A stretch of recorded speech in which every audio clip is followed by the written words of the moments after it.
Ìgbé ẹ̀jọ̀ kú lójú ọ̀nà. Ẹ má ti yàn kankan. Gómìnà ni ẹ má ti yàn. Gómìnà ìpínlẹ̀ Ọ̀ṣun. We welcome His Excellency Senator Nurudeen Jackson Ademola Adeleke Ìgbò.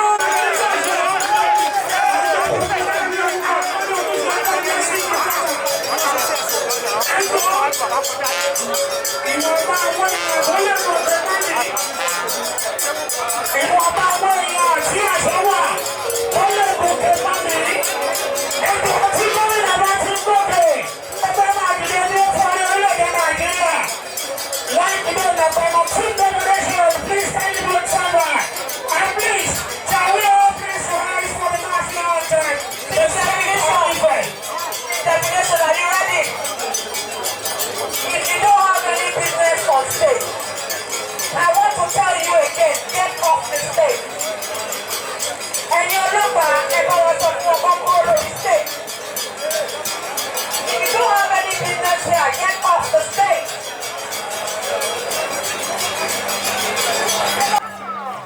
Team definition, over to you, the national anthem.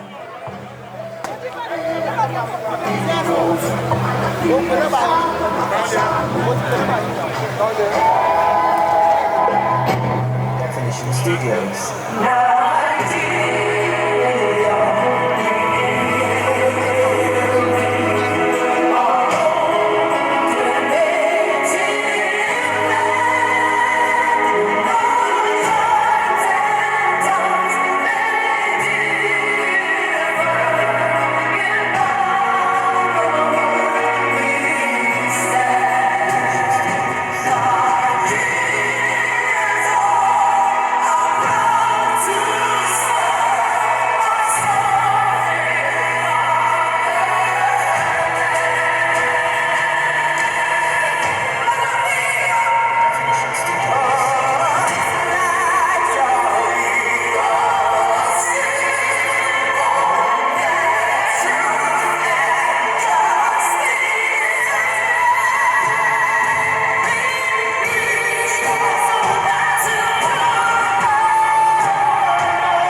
Ife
kábíyèsí